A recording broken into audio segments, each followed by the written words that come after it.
Tonight. I don't think I have to do a lot of introduction for you about who Ravi is, but let me just, in case some of you have wandered in here and you don't know why you're here and what's going on, let me just share a couple of just details about Ravi. Ravi has spent the past 45 years commending the Christian faith and addressing life's greatest existential questions of origin, meaning, morality, and destiny with eloquence and grace.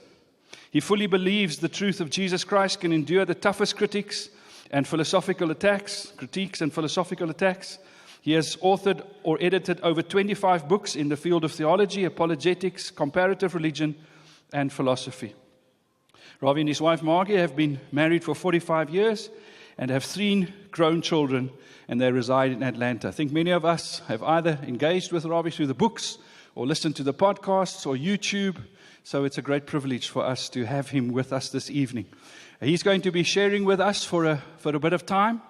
And then after that, we would love to have a time of questions and answers where you are very welcome to ask some questions if you have any particular questions that you would like to do. How we're going to structure the questions and handle the questions is that I'd like to ask you now to start thinking of a question. If you have one formulated in your mind, make sure it's clear, it's concise. And then you can come to the front on my right-hand side here. On your left-hand side, you'll see Machlatsi, and it's so good to have our friend Machlatsi with us this evening. And Ruth, and they're going to facilitate the questions. You give them your question, and at the right and appropriate time, we will call on you to give those questions from the floor, and then Ravi will help and provide some answers, and we're looking forward to that time also. So it's my privilege to welcome you to the stage and to have you share with us. Please, will you give him a really great round of applause.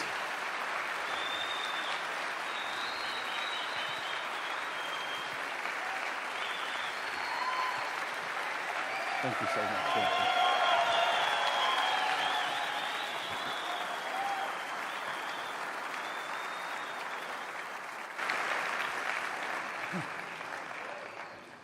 Good evening to all of you. I'm really glad I have my colleague traveling with me. He reminds me to turn my microphone on because I like to keep it off and give you a double blessing so that you don't have to hear it. Thank you for coming. I don't know when I was here last, 5 years ago, 5 years ago maybe. Yeah, one of the pastors, Mario, is here who hosted me. But many, many years ago, for the first time, I came to South Africa. I was a guest of the famed Lo Alberts, your physicist, who taught, I think he was a Stellenbosch, not quite sure, but he hosted me in Cape Town along with Michael Cassidy and David Block. We covered 2 or 3 cities. That was probably when my hair was black. And as I say, then it turned gray and now it's turning loose. Somebody made a strange comment to me 2 days ago. He said, "Does wisdom come with gray hair?" I said, "If it does, I'm losing it." One after another, the strands are being given names personally because they are valued so much. But you wake up in the morning and do another funeral service for one strand that is gone. Nice to be with you. Thank you. You make me feel more welcome than you should, I suppose. But thank you for the kind applause and welcome. Almost wish that would end that way, but it doesn't always end that way. They say some people bring happiness whenever they go, and others bring wherever they go, and others bring happiness whenever they go. Here's the good news for that, and you'll have to pardon me, but we will be slipping out immediately after my talk. I hate to plan it this way, but I only get 2 days at home. And then I fly out again for other meetings in other parts of the country, and most of May is overseas as well. So I always take the first flight I can back home, and that's tonight. We'll be leaving from here. My colleagues and I are flying through Amsterdam back to Atlanta. In fact, my wife has just come off some minor surgery too, and I really do want to get back. She's doing well, and she never begrudges me being away. But I do want to be there, and I know you will understand. So we'll be heading out right after this talk, not because I want to flee. I would love to have stayed on and met some of you personally. Instead, we'll be airborne. Half my life I spend in the air, And when the flight attendants start recognizing you, you know you have paid your dues to the airlines. It's one of those things where I often wonder, when I was a young lad, my mother called an astrologer to read our palms. And they all believe in that kind of stuff there. Those of you who have your stock in an Indian heritage, you will understand that. So we were fairly young. 5 of us kids sat down in the front veranda, and the astrologer sat there.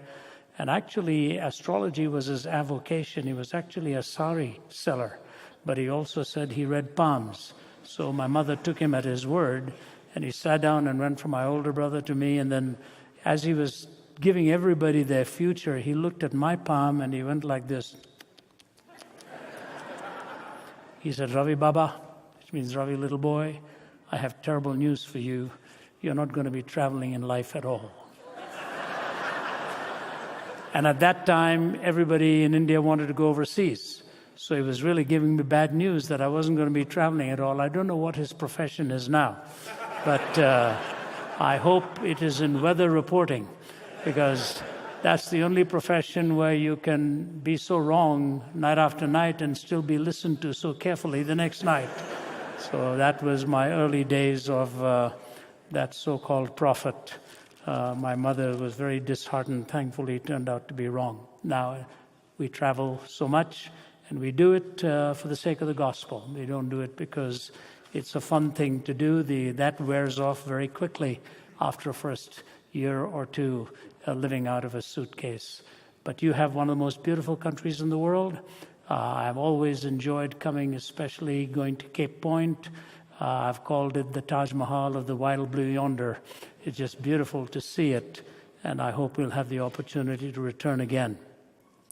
Some years ago, I was reading an airline magazine, and every now and then you can run into some pretty good articles in there.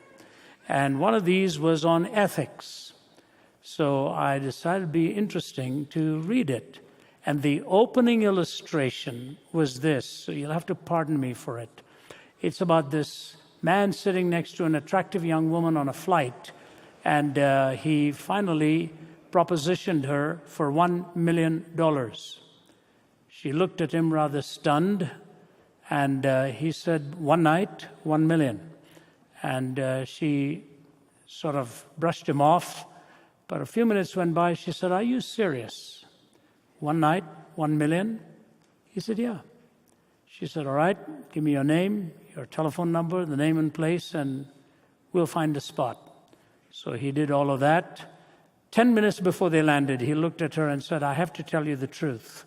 I really don't have $1 million, but I do have $10. Would you be willing to settle for $10? At which point she looked at him and said, "What do you think I am?" He said, "That we have already established. We're just haggling over the price." When I read that, I didn't know who I disliked more out of the two. It left you sort of numbed. But he was introducing an idea that as far as ethics goes and values go and goodness goes, everybody has a price.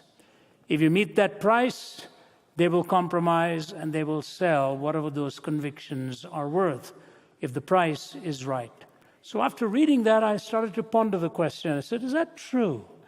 Is it true that every one of us has a price, that we will sell our deepest convictions or our deepest affections or our deepest attachments if the price is right?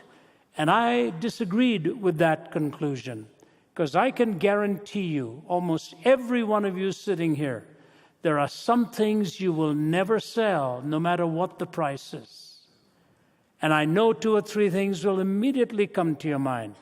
The biggest things in the world can be offered to you, but the things that you hold dearest and that you treasure, which makes you you deep in your soul, there is no price that'll buy or trade away that conviction for you. You know, the enemy of our souls believes this stuff, that there is a price, and if you pay the right price, every man or woman will ultimately compromise. And sadly, Politicians have been poor examples in this. The price has been right for some of them, and many times the welfare of the people is sold. Sometimes it happens in the ministry. At other times it happens in a court of law. All kinds of values are sold for personal gain. And I find this passage that I'm going to read to you really fascinating. It comes to us from the 4th chapter of the book of Matthew. And I've called this absolute truth in relative terms. Absolute truth in relative terms. This is a setting in which Jesus was by himself. There is no eyewitness. Nobody's watching what is going on. So truly, it is a case of one-on-one, the very Son of God against the prince of the power of the air, who had steered him into that setting, caught him at the right moment as far as the adversary was concerned, in a desert when he was hungry and desperately longing for some physical sustenance. It's a fascinating series of temptations. If you understand what's going on here, you will understand that in some way, all of us meet these very temptations, because it starts off with materialism and ultimately moves to the threat of your spirituality. Matthew chapter 4. Then Jesus was led by the Spirit into the desert to be tempted by the devil. After fasting 40 days and 40 nights, he was hungry. The tempter came to him and said, "If you're the Son of God, tell these stones to become bread." Jesus answered, "It is written, man does not live on bread alone, but on every word that comes from the mouth of God." Then the devil took him to the holy city and had him stand on the highest point of the temple. "If you are the Son of God," he said, "throw yourself down, for it is written, he will command his angels concerning you, and they will lift you up in their hands, so that you will not strike your foot against a stone." Jesus answered him, "It is also written, do not put the Lord your God to the test." Again, the devil took him to a very high mountain and showed him all the kingdoms of the world and their splendor. "All this I will give you," he said, "if you will bow down and worship me." Jesus said to him, "Away from me, Satan, for it is written, worship the Lord your God and serve him only." Then the devil left him, and angels came and attended him.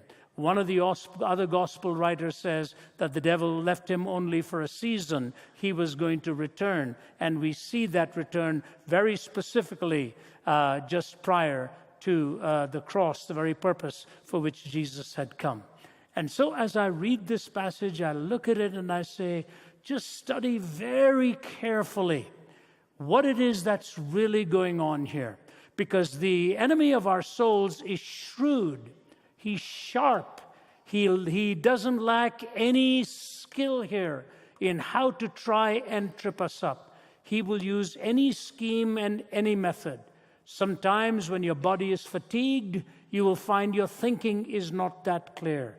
At other times, when you're surrounded with just all kinds of things closing in on your economic security or your emotional security, whatever it is that you've been banking on is now being lost, and the devil will come to you from that angle. He knows exactly where the vulnerable points are. He understands your heart and my heart extremely well. We often picture him as coming sort of in a red suit with horns on his head.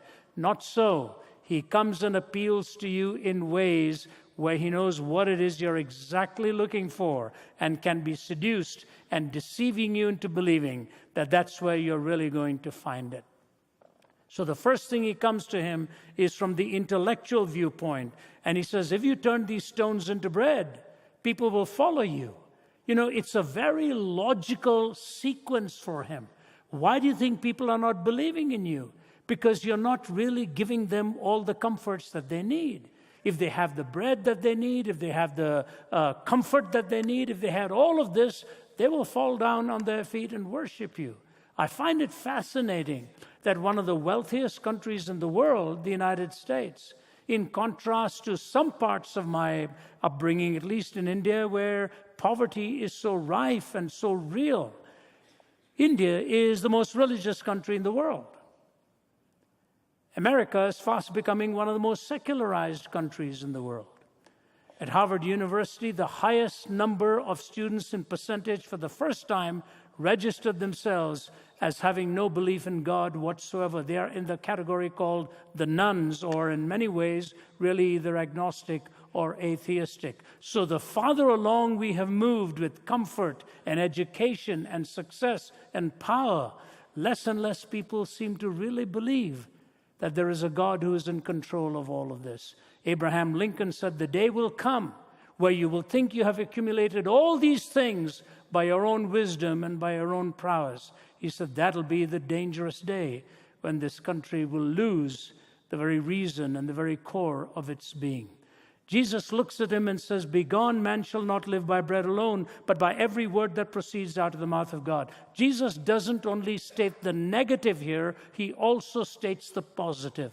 Let me take the negative for the first instance and say to you why it is we cannot live by bread alone. Physically we may, but the inner man, the inner being that we are, has something far greater than just material goods. I want to give you two illustrations that will sustain this, one personal and one in many ways geopolitical. One of my favorite authors, people ask me, who are the authors who've really influenced you? I would say one of the earliest ones was the British journalist Malcolm Muggeridge. And the reason Muggeridge influenced me was not just in his ability to unpack some very real themes, but the way he became a master of words and language, so that with poignancy he would use a precise word in which to open up an idea and stir your imagination. He once made the comment that when he stands before God, he was going to have to ask for forgiveness for being so fatally fluent. I think there was something to that. He was a master of words and language. But he was editor of Punch magazine. Muggeridge loved India. He spent many years in India. India was one of his favorite stops. He knew the big names like Gandhi and Nehru and all of them, and was oftentimes entertained by them. But Muggeridge was an indulgent, sensually driven man. Everything for him was open game in terms of humor. Some of the most profane things often came from his pen. But one day he says he got out of his room where he was teaching in the south of India, teaching journalism. It was at dawn. And he went over to the river to have his bath. As he was about to get into the river to swim, he looked way out into the distance, and the sun had just risen, the light still somewhat golden.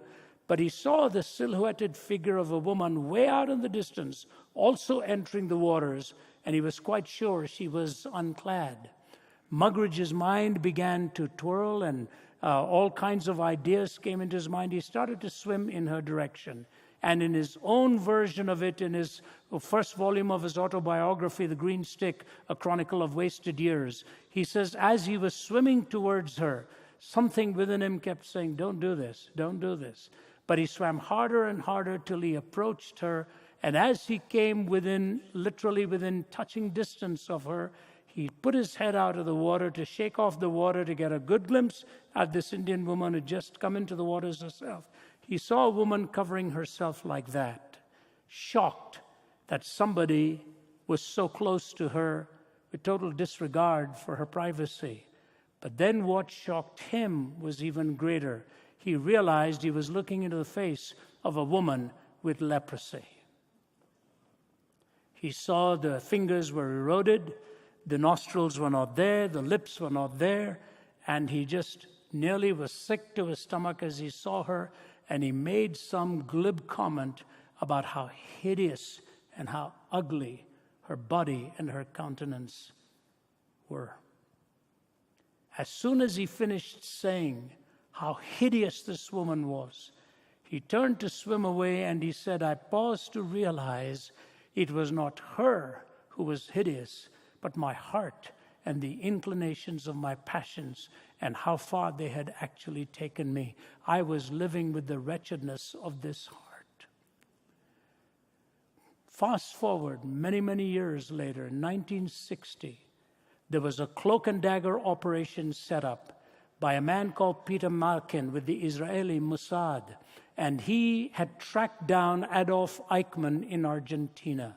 They would hide way out in the bushes, and through high-tech equipment would see this very slender man get out from a bus at the same time every day, leave at the same time every morning with a briefcase in his hand. He would come into his living quarters. He had a gate that he would unlock. Before he went into his home, he would always turn around and look to make sure nobody was watching. And then as he would open the door, a little boy would come and leap into his arms. They monitored this day in and day out. Till one morning, as he was leaving for work in the morning, Peter Malkin, with some of his colleagues out there, had a syringe ready in hand, jabbed it into his upper arm, instantly knocked him out, and in an incredible way smuggled him out of Argentina back to Tel Aviv and Jerusalem for the trial. The story is told in a book called The House on Garibaldi Street. When they got him there, Malkin was determined to honor what he was told, not to question this man. So he didn't do it on their last train journey. But just before they got off, he couldn't resist one question. So he went into the compartment where Eichmann was, all bandaged up and unable to move because of the way he was medicated and so on. But he waited till he regained a little bit of his clarity, and he looked at him and he said, "Mr. Eichmann, I used to see a little boy coming and leaping into your arms. Who was that?" Eichmann said, "That's my son, Ricardo." He said, "How old is he?" He said he was about 4 or 5. He said, "You know, Mr. Eichmann, I had a nephew that age, and you killed him. Under your orders, my nephew was killed. Can you tell me what's the difference between," Peter Malkin told Eichmann that, "my nephew was killed by you." He said, "Can you tell me what's the difference between my 4 or 5-year-old nephew and your son?" Eichmann just put his head back and thought and thought and thought, and he looked at Peter Malkin and said, "My son is not Jewish."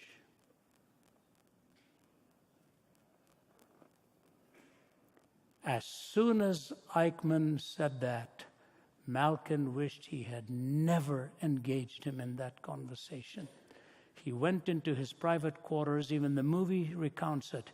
He put his face in his hands and sobbed his heart out, unable to explain what this hatred was from this man whom he had never met, all because of his ethnicity and his race.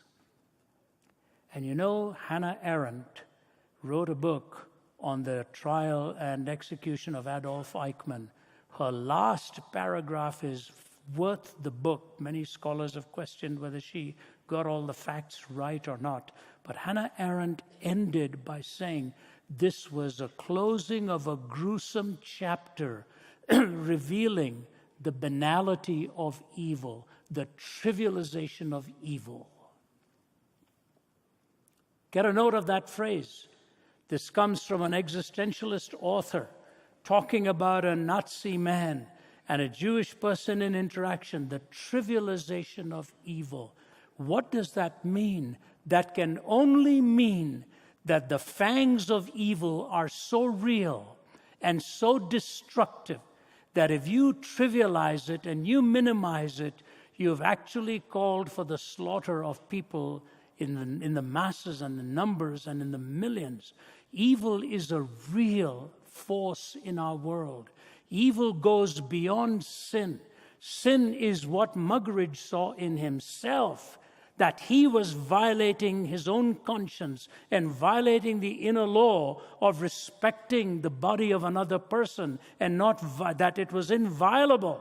You cannot plunder another person's body like that. He saw the sin in his heart. Evil goes beyond that. It goes beyond the individual effect to the destruction of others. That's where evil really goes. That's why I want you to understand when we use these terms interchangeably, they're all ultimately based on the fact that there is a transcendent moral law that God has given to us. And when you take the 10 Commandments, it can all be reduced to basically one phrase: the sacredness of life, the sacredness of your word, the sacredness of your marriage, the sacredness of your property, the sacredness of your relationships, the sacredness of what you own and how you tithe and how you give. And when you make evil trivial, you don't only violate what is in your heart, you ultimately violate other people as well. Jesus could very easily have turned that stone into bread. In fact, there were times where he took just the lunch of a little boy and fed thousands at the same time. He could have done it. He could very easily have done it, but he didn't buy into the seductive lie of relativizing the absolute that Satan had given to him. A text without a context becomes a pretext. And Jesus said to him, man shall not live by bread alone, but by every word that proceeds from the mouth of God. So the alternative here that Jesus is giving is not just telling you that you don't live by bread alone, but that the word that he has given to you and me, the propositional truth that he's revealed to you and me, in them there is life. That's the reality that describes who you are, how you think, why we are here, and why God had given to us his written word. This is something that, philosophers don't easily like to understand, but or even deal with. But the scriptures in Romans 1 give us the trajectory. It moves from rejection to alienation to domination to condemnation. Rejection of God's law to alienation from God to domination of that evil passion in your heart and ultimately to condemnation. That is the four-sequence thing that sets into your life and mine. You reject his law. You get alienated from God, and then you get dominated by living for self, till ultimately you bear the condemnation of a law that you and I had violated. This realization is a hard thing to come by because it ultimately is seen as a humiliation of the human being. It is not. It is a humbling of the human being, not a humiliation of it. And if you do not have a humble heart, pride will ultimately destroy you and bring you down to humiliation. God alone knows how to humble us without humiliating us and to exalt us without flattering us. Those are the words of the famed English writer E.M. Blakelock, who says, God alone knows how to humble you without humiliating you or to exalt you without flattering you. The first time I realized how wretched my own heart was, and I'd not really gone the way that I was raised in a very sheltered upbringing. We never crossed certain boundaries, more out of the fact that we were dead scared of our father to do anything else. And so growing up in India till I was 20, I don't recall crossing any line that today people talk about so much. But it's not because I was such a righteous guy, just that I was afraid of falling into the hands of my dad. And so it was. But at age 17, on a bed of suicide, when the Bible was brought to me, and I realized how helpless I was, how lowly I had come, that not only had I not known how to live, I didn't even know how to die. Satan's temptation was for materialism. Live with bread, live for matter, live for everything that is substantive, and you will find happiness. Jack Higgins, who wrote the famous book, The Eagle Has Landed, was being interviewed some years ago, and he was asked this fascinating question: what is it that you now know that you'd wished you'd known as a younger man?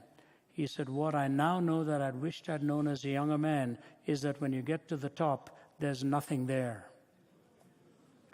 When you get to the top, there's nothing there. The loneliest moment in life is when you have experienced what you thought would deliver the ultimate, and it has let you down. Some of the most distraught people I have met are those who have attained the pinnacle of success. Some years ago, I used to do a lot of chapel studies with the Atlanta Braves. My friend was the chaplain at that time there, and so he'd invite me in. When you come to the MLB, the Major League Baseball players, most of the teams have chaplains. And before the game is played, the visiting team is invited to come and listen to the guest speaker. It's only about a 10, 12-minute talk. And then the home team listens to you. And then they go out and have a great time beating up each other. But here they are, they're listening to you. And I spoke to them on the problem of pleasure. I began my talk by saying, I watched you boys coming in. You got muscles like watermelons. I said, me walking in here is the only fellow that fails the physical. I said, you guys can hurl a ball at a speed that I wouldn't even known that it's been thrown. I can't beat you at baseball. You're pros. I said, but I'll tell you what I've done more than probably most of you have. I have lived out of a suitcase and lived away from home more than half my life. I want to talk to you about how to live away from home. Those boys leaned forward and started listening. One of their biggest paid sluggers, handsome guy making a multi-million-dollar contract. The player stood up to walk away, and he came over towards me and put his hand behind my neck like that. He said, I need to talk to you. And my travel associate, sensing that this was something so personal, moved away. And he looked at me and he said, Ravi, I have more money than I ever thought I would, but I have less things of value than I've ever had. I have more money than I ever thought I would, but less things of value than I ever had. To you young men, don't chase pleasure. Don't chase pleasure. You'll be trying to catch up with a shadow that you will never catch up to. And in fact, I can guarantee you it will let you down. You are not ultimately matter. You are made for spiritual fulfillment. And so Jesus says, man shall not live by bread alone, but by every word that proceeds from the mouth of God. The temptation to the intellect was dismissed away with materialistic flaws. So then the enemy moved to the second area. He moved to the will. What did he say? He said, look, why don't you jump? He's promised to take care of you. Why don't you jump and see if he will honor what he has promised you? This is the temptation to the will. This is utilitarianism, using God for your purposes. So the first one was the temptation to materialism. Second one, the temptation to utilitarianism, not in the strictest sense that you would have the Bentham and Mill version of utilitarianism, but I'm talking here about the version of using God, utilizing him for your own purposes. And Jesus gave him a remarkable response and said, no, you shall not tempt or test the Lord your God. What he's really saying is, you don't understand how God works. If you're coming to God to use him for your purposes, you're really not coming to God. You have become the God of God. That's what Alexander Pope said. We've snatched from his hand the balance and the rod. We have rejudged his justice. We've become the God of God. We tell God when to deliver. We tell God when to do and what to do. We use him like a slot machine and say, now you deliver. Today it's a hurting leg. Tomorrow it's a hurting family member. Another day it's a hurting finances. You better deliver. And he says, no, you shall not test the Lord your God. Jesus puts the reality of a relationship with God in clear perspective. You follow him for who he is, not what it is that he can do for you. You follow him for who he is, and not what it is that he can do for you. 11 out of the 12 disciples died a martyr's death. You know, it is fascinating what is going on here, and I want to focus on this for a few moments now, folks. What is going on here is that if Jesus had given in to this temptation, he would have violated the purpose for which he had come. The purpose for which he had come was the centrality of the cross of Jesus Christ. That's why Satan returns again before, getting him to struggle in the flesh, if there be any other way. But Jesus won that round and said, nevertheless, not my will, but yours be done. And then the thief on the cross, if thou be the Christ, save thyself and us. Interesting, Jesus didn't have to respond to him. The other thief did. He said, don't you fear God? He's done nothing amiss, but you and I receive the due reward of our deeds. And he commits in a prayer to Jesus, Lord, remember me when you come into your kingdom. That thief saw the difference of the economic theory of the two kingdoms. This momentary loss, this momentary pain was nothing compared to the ultimate purposes of God, who, for the joy that was set before him, endured the cross, despising the shame, and sat down at the right hand of God. What is so critical about the cross? What is so unique about the cross? You don't see it in any other worldview. In fact, if you were to talk to a very devout Muslim, he or she will tell you they cannot fathom the cross. They don't understand it.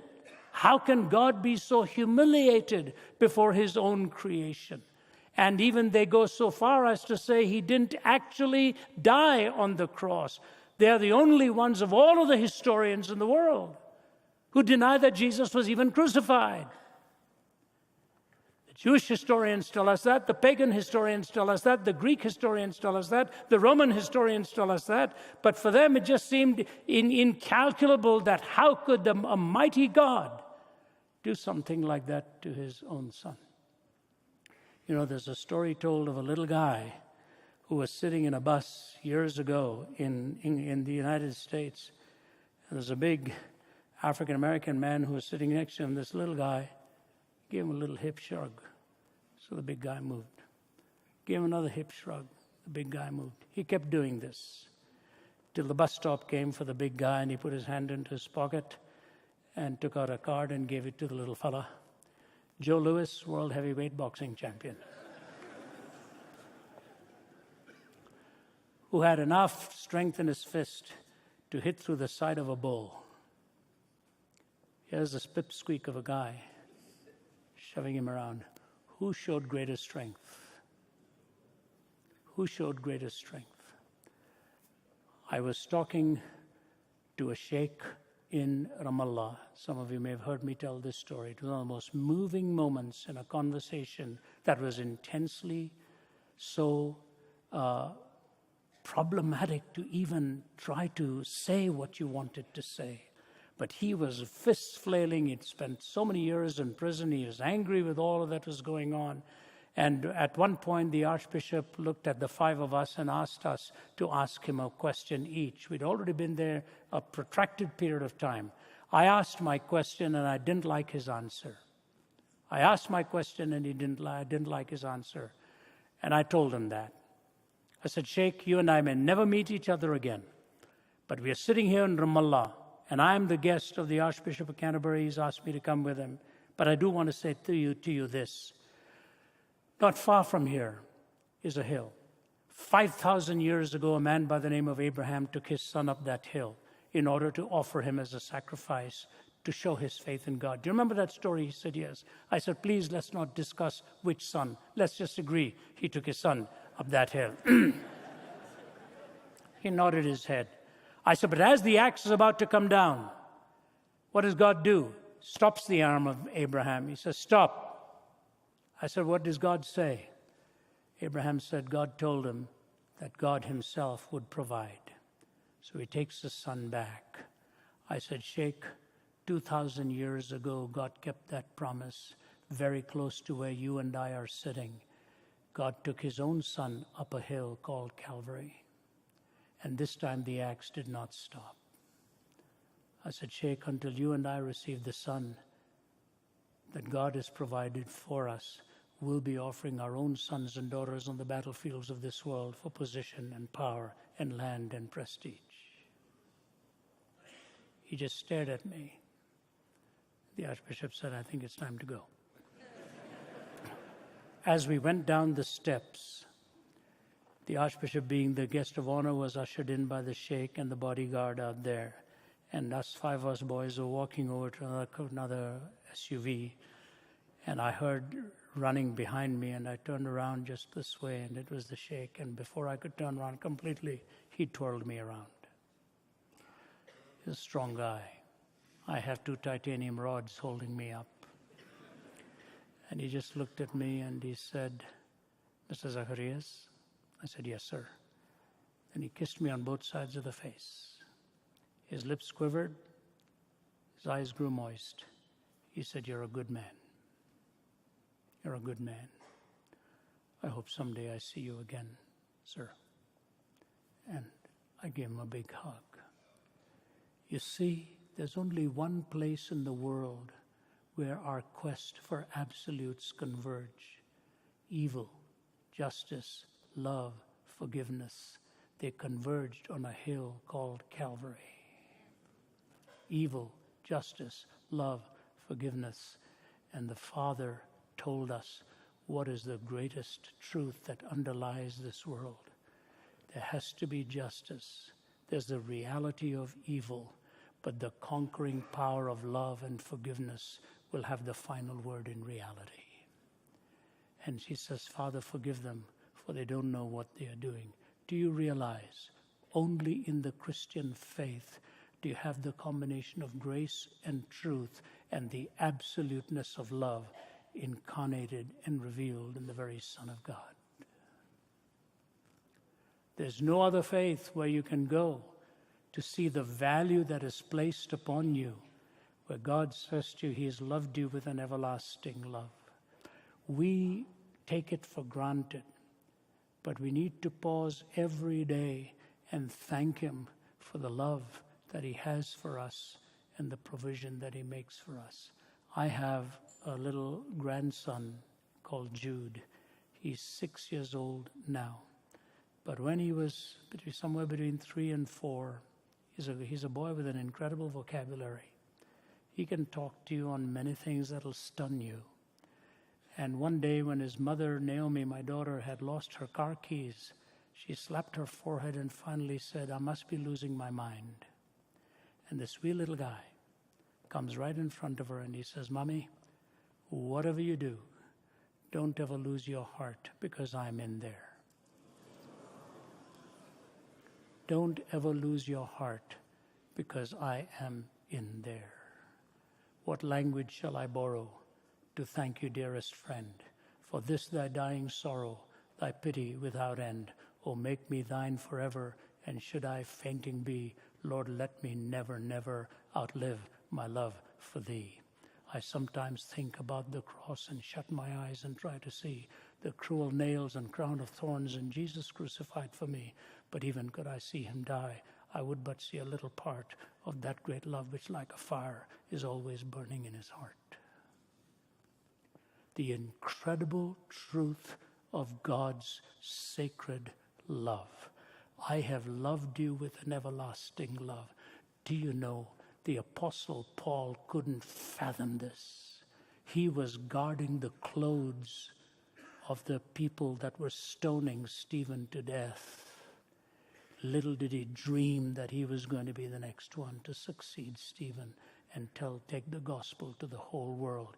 He came to Christ differently to any of the other disciples. They all came to Christ, birth, life, death, resurrection. He came in the reverse. He saw the resurrection, and that's why he said, that I may know Him, the power of His resurrection, and the fellowship of His suffering, being made conformable unto His death. He fathomed the resurrection. He could not understand the cross. He made it his entire life pursuit to try and understand the cross. Henceforth, let no man trouble me, because I bear on my body the marks of the Lord.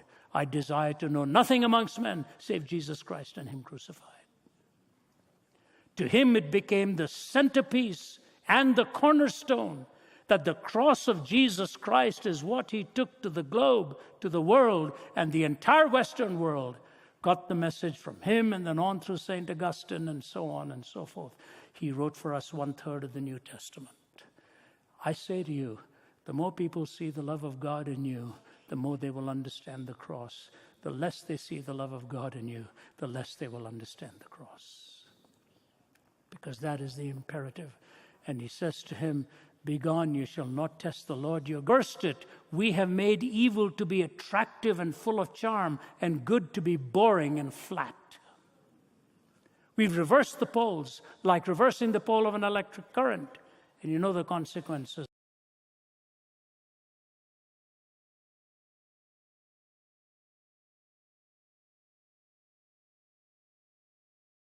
of that. The imagination is a sacred chamber of your life and mine. That's where, may I suggest to you, if you're raising children, don't let the media of entertainment train their imagination. Let the God-given imagination be trained by good reading, which gives them the sovereignty of their own imagination, rather than circumscribing it through the imagination of somebody else. Teach them to read, not just to see. Jesus did not say in the beginning was video. We would think he did. He said, in the beginning was the Word. Truth is primarily a property of propositions. Thy word is truth. Thy word abides forever. The scriptures cannot be broken. Thy word have I hid in my heart, that I might not sin against thee. The imagination is the sacred chamber, and if you plunder it, every time you see something very similar, the rewind button goes into play and brings back that imagination that was assaulted before, and you want that rush and that fix again. Teach your imagination to delight in the beautiful, in the true, in the good.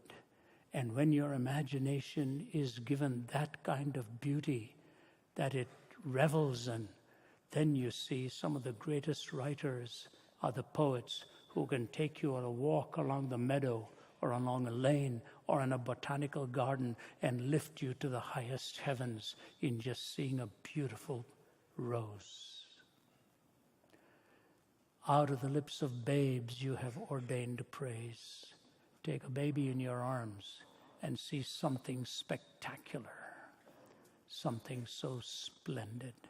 You know, my daughter Naomi sent me a little video yesterday of myself singing to my grandson Jude when he was 3. I will not do that for you. But I was singing to him a Hindi song.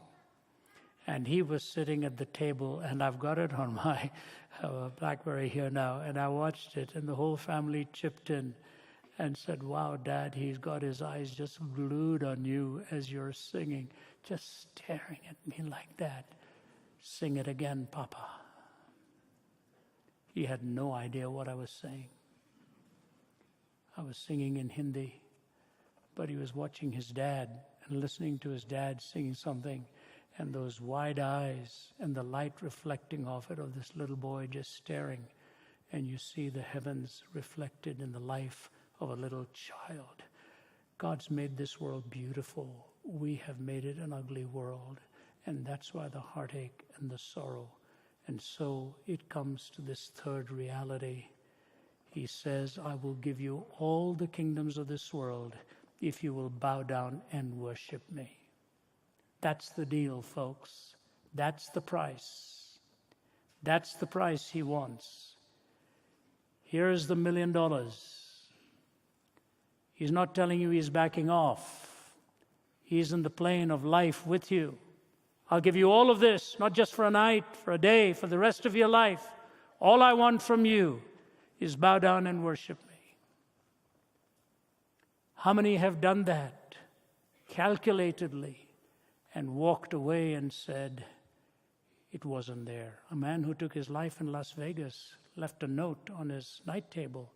Here, there are no answers. What is God saying to you? What then does he want from you? You know, our festival of thought is focused on origin, meaning, morality, and destiny. I just want to take this one thought on meaning. And by the way, it's so wonderful to have my colleagues here. I meant to introduce them earlier. And especially good to see you, Winston Malatse. He's our director in Africa. Get behind this man. He's a wonderful apologist. And as his team put all of this together here. But the idea of meaning that you look for, that I look for. It's not just a case of translation. It's a case of what is the glue that holds your life together? What is that fundamental imperative that motivates everything else?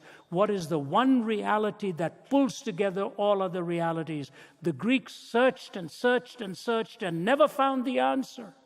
They looked for one answer that they desperately longed for, finding unity in diversity. That's why they started the universities.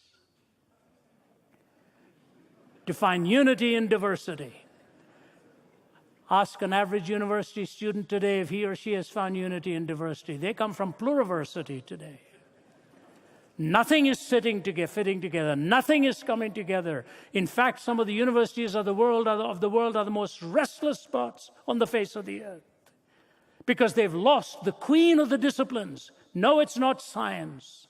No, it's not mathematics. No, it's not religion. It is the reality of God himself, the theos and the logos. That's why we ultimately called it theology. Religion alone won't do it for you. Religion may be a path that you enter into. The queen of the disciplines is understanding the message of God as he revealed it in his Son, Jesus Christ, and offers to indwell within you through the Holy Spirit. Religion is the path of looking for God. The Christian faith is the path of God looking for you. I fled him down the nights and days. I fled him down the arches of the years. I fled him down the labyrinthine ways of my mind, and in the midst of tears I hid from him. Adown titanic glooms I sped, adown amidst running laughter from those strong feet that followed after. Ah, poorest, blindest, meekest, I am he whom thou seekest. Thou dravest love from thee that dravest me. He's pursuing you. He's following you. And he says, I am come that you might have life. The Greeks never found unity and diversity because the Greeks, all goodness was abstraction and theory.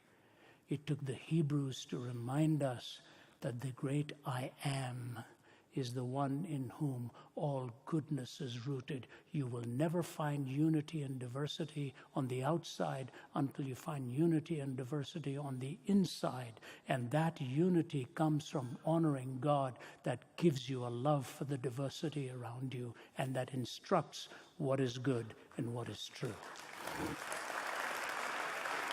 That's where you will find unity. As I see in your face and see in your countenance the very image of God, it's because he transforms my heart and he transforms yours. Worship. So let me close. How do you find this? Archbishop William Temple defined worship in these words. Worship is the submission of all of our nature to God. It's the quickening of conscience by his holiness, nourishment of mind by his truth, purifying of imagination by his beauty, opening of the heart to his love, and submission of will to his purpose. All this gathered up in adoration is the greatest expression of which we are capable. Quickening of conscience by his holiness, nourishment of mind by his truth, purifying of imagination by his beauty, opening of the heart to his love, and submission of will to his purpose. All this gathered up in adoration is the greatest expression of which you are capable. No pleasure in the world will ever give you that. Only at his right hand are pleasures forevermore. We have a teammate with us, comes from Australia. His name is David Bennett. One of his books is about to be released. It's called The War of Loves. David tells his story of what he has struggled with all his life. He's an amazing man. My colleagues know him. He's a lovable guy. When he walks into the room, he brings electricity into the room. But you know what? He said while he was running on the wrong track and running in the different direction and pursuing all kinds of amorous relationships, he said one day, sitting in his room, as he had finished reading another book, and he wept and wept and wept and cried out to God. He said, the presence of God filled me from head to toe, and I knew right then no experience in this world could ever match that. No experience in this world could ever match that. You know, about a couple of years ago, I was in Sydney, and I met his father and mother who just came to say thank you, although his dad was still struggling with the faith. I saw David 2 weeks ago in Oxford. He said, I want to let you know my dad has come to know the Lord. It's amazing. When we were in Cape Town last week, one of my colleagues, Tanya Walker, I've known Tanya. Her maiden name is Yegnazar. She's an Iranian gal, done her PhD in Sharia. I've known her from when she was 7. She said, Uncle Ravi, I had the most exciting experience this afternoon. I was invited to speak to young people. They were all believers, except one. And they'd all been praying for her for 1 or 2 years. And she showed up at the meeting. And at the end of the meeting, she came up to me and she said, "Can we talk?" She said before that conversation was over, she gave her life to Jesus Christ. One more for the kingdom. One more for the kingdom. And so I leave this with you. The temptation to the intellect, the temptation to the will, and the temptation to the imagination. Be gone, it is written. Be gone, it is written. The Word gives you the prescription to meet all of your intellectual needs in legitimate ways. Tells you how to be harnessing your will and how to train the imagination. It is because of what happened in this 4th chapter that we have Calvary, and through Calvary we have the empty tomb, and today we have the gospel of Jesus Christ for the whole world that is able to transform every man and woman and child. If you don't know him, I pray today you will truly seek after him. He will fill you with the greatest of joy and the greatest of love that you have ever experienced. Thank you, and God bless you.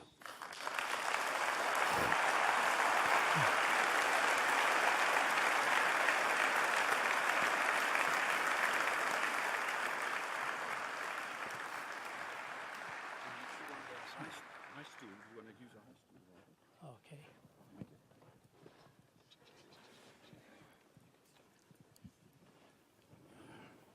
We would like to have an opportunity for people that would want to ask questions. As we said earlier, if you have a question that you would like to ask and have answered, if you can come to the front here on my right, and the guys will help you there, and we will gladly facilitate the time of questions and answers. So quickly, if you can make your way to the front to get a question. We've got our first question. I'm going to allow the question to be asked. Thank you.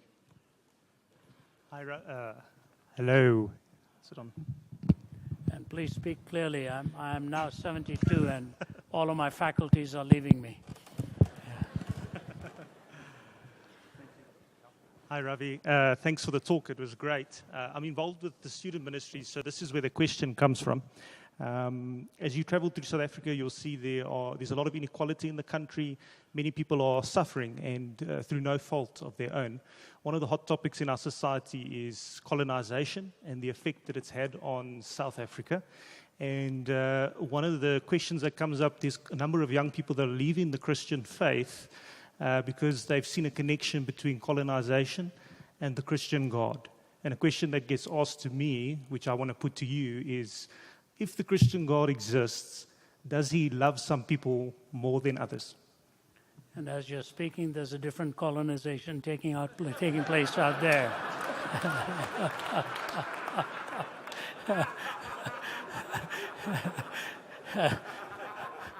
It'll take eternity to get to all of those. That's what you call people of faith, right at the back there. I appreciate the question very much. Where are you? You're seated right there. First of all, it'd be very presumptuous for me to walk into a setting like this where the issues are so deep and the matters are so painful and the memories are so raw and the reality is so undebatable. It's happened. For me to even pontificate any kind of answer would be seen very a meager attempt. But the way you have asked the question makes it easier for me to answer it. And your question is, many of them see that the Christian faith was behind all of this, and so they have tossed it out in their own process. Is there an answer in the very love of God that they did not see expressed? In many ways, India experienced the same thing, but not to the degree here. And till this day, unfortunately, with the division of India and Pakistan, there are animosities that are so deep and so real that we used to be brothers in many ways, Indians and Pakistanis, but now we have parted, and they were given territory on the basis of their faith, and Hindustan, India became the major part of the country with a larger population. So the first thing I would do to diffuse your question, never judge a philosophy by its abuse. Never judge a philosophy by its abuse. If a philosophy is abused and therefore pejoratively represented, that's not a legitimate argument. I can make any philosopher seem really mindless and stupid if I take his philosophy or her philosophy and make it something that it was not. And so if the Christian faith is taken and represented to be the way it is by this kind of an assumption, what they are really saying is they have made a judgment upon Jesus Christ by seeing what some people did in using him for their own advantage. That is wrong hermeneutic. You do not interpret thinking that way. Let me put it in perspective. When Jesus was on earth, women were not even given an authoritative voice in court. Just look at what the Lord did. A woman with the alabaster ointment came and washed his feet and wiped it with her tears. He paid her the greatest compliment of anyone. He said, wherever the gospel is preached, there shall also this be told of what this woman has just done to me with her alabaster ointment. He took the woman at the well with 5 broken marriages and made her the first evangelist to the Samaritans, much to the shock of the disciples themselves as he sent her to become the spokesperson. And the greatest truth of all, on which peg hangs the entire Christian faith, is the resurrection. He revealed himself first to the women who'd come. They're the ones who went and told those frightened boys what had really happened. They were, we talk about like a mighty army moves the church of God. They were like a bunch of frightened Boy Scouts hiding. And the women went, and the women were looking, and he revealed himself to them. He reverses our paradigms. He reverses our paradigms. Paul Waitman Hoon, in his book, The Integrity of Worship, says, Jesus Christ continually contradicts us in the way we experience ourselves as alive and compels us to radically redefine what we mean by life. He encounters us the way he encountered the disciples on Easter Sunday. They were the ones marked out for death. Those who had survived him were really the dead. He, the dead one, was really the living. That's the reversal of the paradigm. So what I say to you is, if you have that feeling that the Christian faith is what brought all of this about, you do not understand the Christian faith, and it's a sad reality of having represented the Lord that way. In fact, the Christian faith commands me to love my brother, to love my sister, that we are all created in the image of God, and no one is superior to the other. We are all servants one to another. We have come here to serve. So those who have been wronged, God wants you to know what has happened is not right. Those who said that the gospel gave them the right to do wrong things, not so. But then there's another side to it. The logic of unforgiveness will continue the myth for generations to come. The Bible talks of reconciliation. The first thing we need to do is find reconciliation, because we ourselves have been reconciled to God. We don't deserve his forgiveness, but he pursued us with an everlasting love. If we can sit around a table and honestly let the past be the past, but find the way forward with the truth of the gospel of who each one is, and find the best possible means with minimum loss of the next generation to the same thing, then we can find rescue. Otherwise, the best part of us is underground, and you don't want that. Jesus looked at those who despised him and said, Father, forgive them, because they don't know what they're doing. And a lot of what has happened, people had no idea what they were really doing. So I say to you, outside of the gospel, there is no hope in this situation. And outside of the willingness to reconcile, there will be no future for the next generation. So the gospel and reconciliation, which are interwoven, only in the scriptures is there an answer. There isn't an answer in any one of these other faiths, no matter how you look at it. That's my answer to you.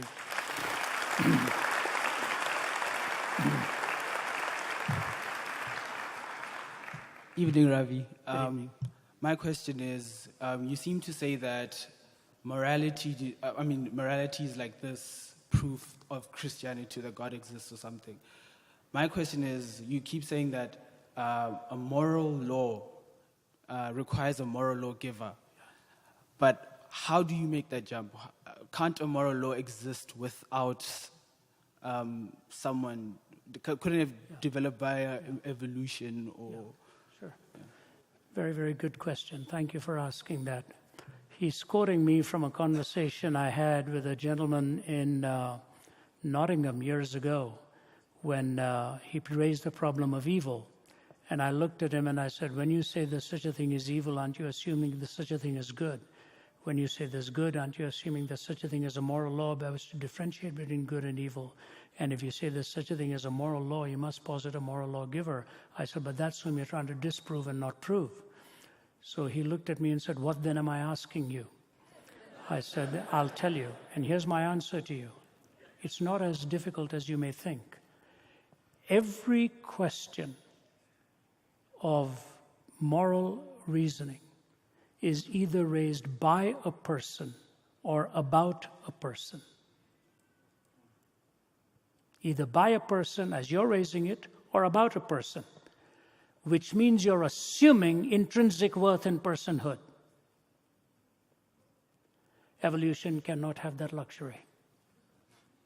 So there's your answer. Yeah.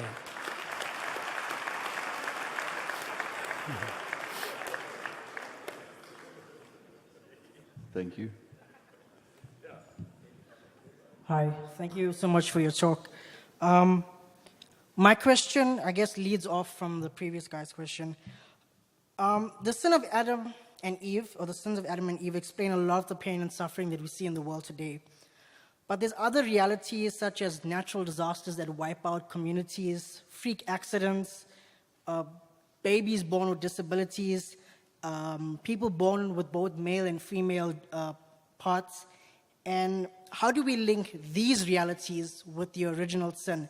If a mother had a disabled child, it seems almost unsympathetic to say, well, many, many years ago, somebody disobeyed God, and now we have to just deal with this.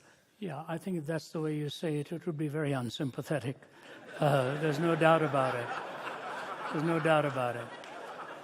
But I think your point is well made. I understand where you're coming from. You're not just talking about the reality of personal evil. You're talking about natural disasters and the evil that comes from the elements and so on and so forth. This kind of question has enormous scope for answers. If I were to take 3 or 4, could have created a world where you would only choose good, or God could have created this kind of world where there's a possibility of good and evil with the freedom to choose. This is the only possibility of the 4 where love is possible. Love is not possible in any of the other paradigms that I've given to you.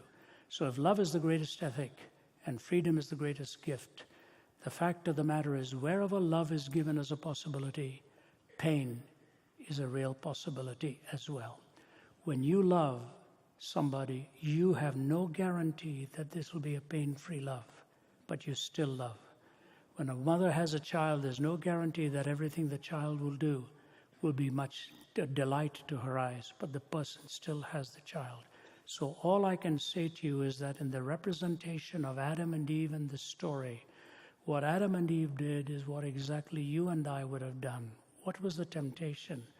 The temptation was not so much to not eat the fruit of the tree. The temptation was not to play God. In the day you do of this, you shall be as God, knowing good and evil. So the temptation really was don't play God. And in playing God, we end up with a world where each one of us tries to play God, and where evil comes by the freedom to reject the love of God. The only possibility later remains, through love, that God gives you and me the reality of conquering, not in spite of the dark mystery of evil, but conquering through it. Not conquering in spite of the dark mystery of evil, but conquering through it. You know, if a mother takes a little child to the doctor, and the doctor is going to jab that injection in the arm, that child is going to be totally mystified. What on earth is she doing? Not only is she watching while he jabs my arm, but then she opens her purse and pays him for it. And the day comes where disease strikes, and that child is spared that disease. So I will just say to you that he will set your feet like the feet of a deer, says Habakkuk, who moved from fear to faith. He says, though there are no cattle in the pens or sheep in the stalls, I will rejoice in God my Savior, for the sovereign Lord is my strength. He sets my feet like the feet of a deer. He lifts you above the horizontal to get the vertical perspective. And it's not as simple as the way you just dismissively give a statement to a hurting mother. You actually find a way to bring comfort and love and show the love of God in that kind of a situation.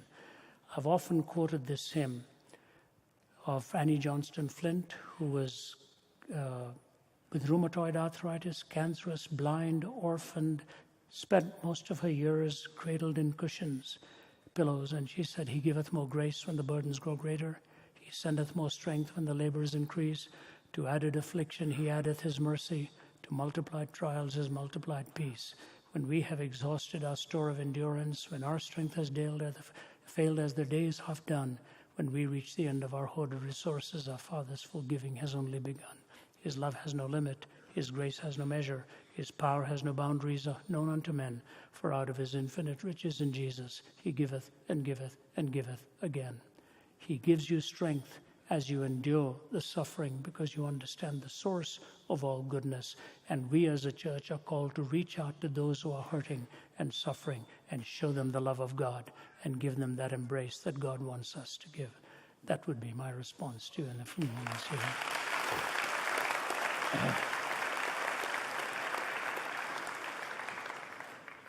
Good evening. My question's as follows. Out of 3,000 religions that are out there, why Christianity is the correct one?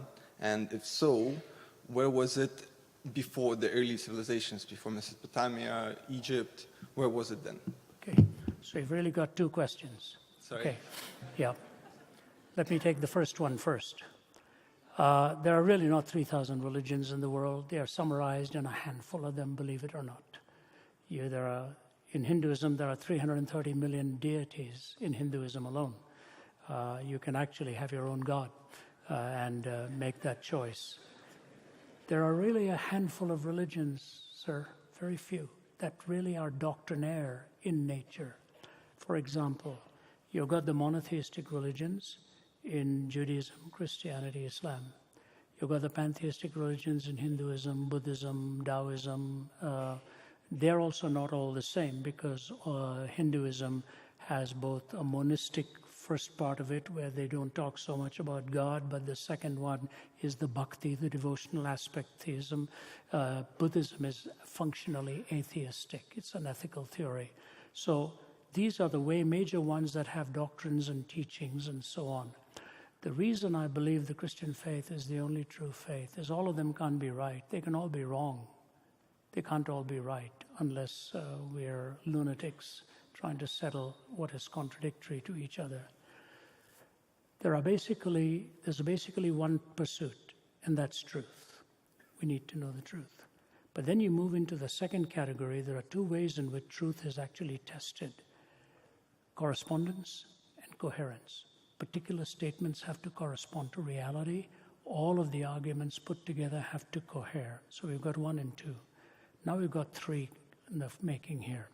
When you talk to a philosopher, he says there has to be logical consistency, empirical adequacy, experiential relevance.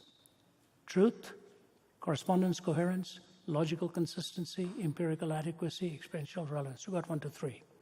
Now you've got 4. What are the questions? Origin, meaning, morality, and destiny. Okay. Now you've got 5, and I'll end with that.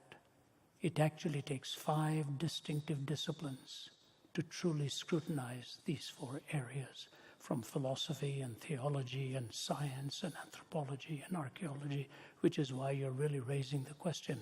Take all these disciplines and how do you arrive at this?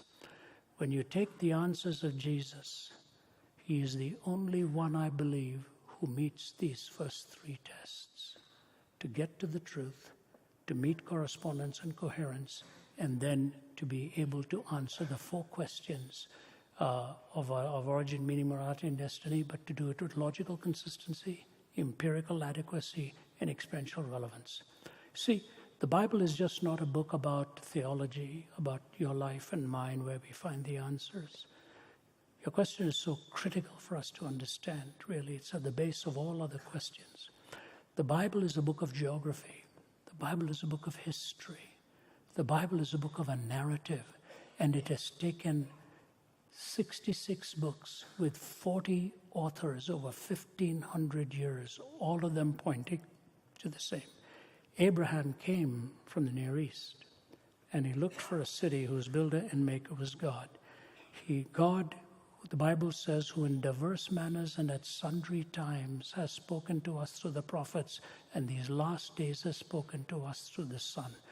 You go back even to the ancient Hindu scriptures. If you go to Calcutta today, to the temple of Kali, you will see sacrifice being offered. It's one of 2 centers in India where sacrifice is offered. I dare you to ask the priest, why are you doing this? He doesn't really give you the answer. But the man comes with a white kurta pajama, brings the goat, anchors it there, chop of the blade, he bends down, touches the blood, puts a mark on his shirt, and he goes away. The covering of blood has been a historic reality for centuries, even before the coming of Christ. And I'll close with one simple illustration. And we have authored a couple of books on this. One I've called Jesus Among Other Gods, and with my colleague Vince Vitale, Jesus Among Secular Gods. I urge you to get it, and if you'll see my friend, my colleagues there, give them a mailing address, we'll mail it to you with our compliments. But the closing, what I was going to do is this. Some years ago, some terrorists came into Mumbai, 2 hotels basically, blew open a lot of lives, just killed them. I was there shortly after that, staying in one of those very hotels, and an Indian actor who was actually English-born was being interviewed on television. He had an amazing story. He said, I was there. I was in the Taj Mahal Hotel. I was in the dining room. I was having dinner with my friends. All of them were slaughtered. We all ducked for cover. And as I was there with the huddle beneath the table, all of my friends were dead. And I heard footsteps. I knew it was the killer. He came right beside me and stared at this pile of bodies. And I cannot figure out why he never pulled the trigger. And the interviewer said, have you any thoughts on it? He said, there's only one thought. Seeing me covered by the blood of others, he took me for dead and moved on. The reality of a blood covering goes back through ancient religions for centuries. The Lamb of God that takes away the sin of the world, the Lamb without spot or blemish. He is the truth and takes the 4 questions and answers them with correspondence and coherence. That is my brief answer to you. Thank you, sir. One more.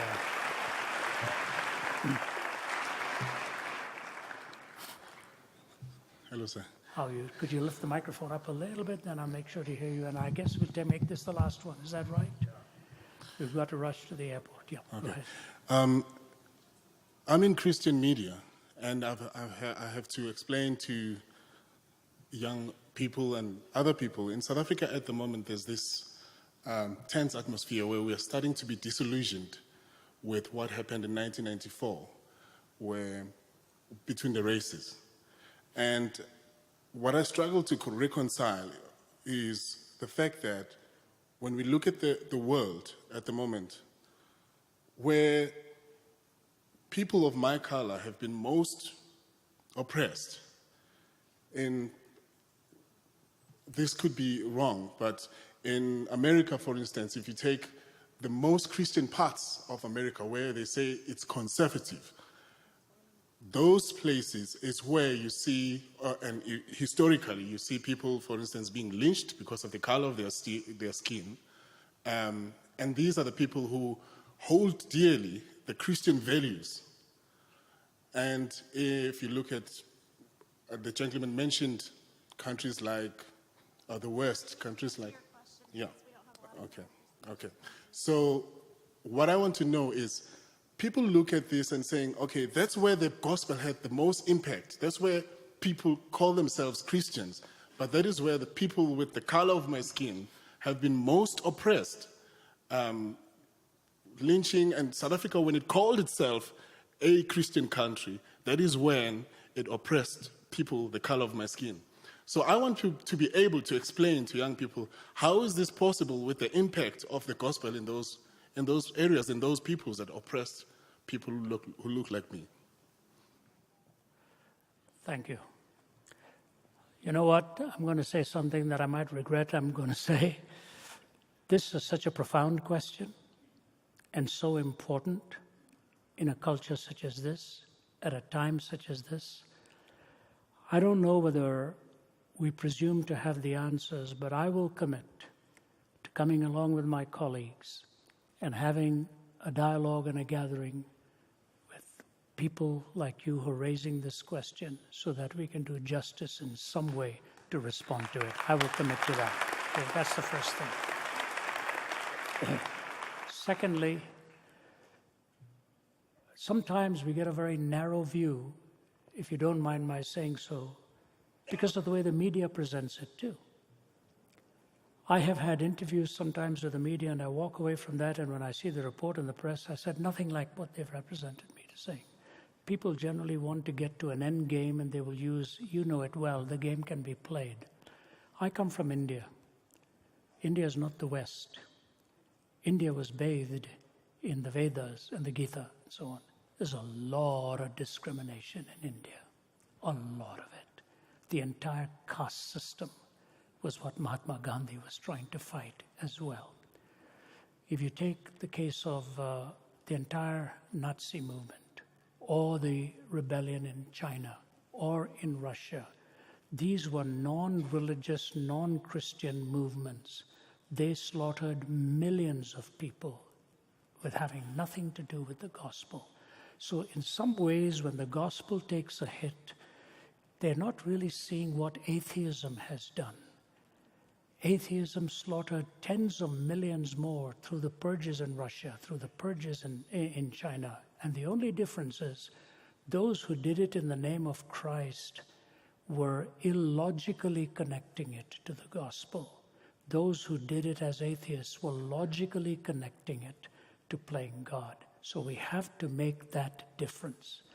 What I believe, as you have represented, that in the South, I live in the South. I watch what happens in the South. I live in Atlanta, Georgia. A lot of Southerners who live in so-called Bible Belt, you ask them to really give a systematic presentation of the gospel and theology, they have no idea what you're talking about. It was a cultural mix that swept them along. It is not a studied reaction to who Jesus Christ really is. And so when they say the South was basically Christian, it is only Christian in name. It was not Christian in essence. And so it is not a fair hit to take against them. And in many ways, it's not a fair hit, for example, to say that the Hindu faith did all of this. There were people in the Hindu faith who used it to their own advantage. Always beware of people who leverage an idea for a destructive means. You cannot take a noble belief and use an ignoble means to an even less noble end. That ultimately trivializes what you call noble as your belief. If you take a noble belief and use ignoble means to an even less noble end, the belief is not noble. It is just a caricature and a configuration of it. I think God has positioned you in a very unique place to be a peace builder. And if you will diffuse the errors that people make, all you need to ask them is, when you say that the South is Christian, what do you mean by that? What does it take to be a Christian? Just to say I am a Christian? Not so. It has to be a follower of Jesus Christ who loves the Lord and represents the Lord in the values that he places upon every human life.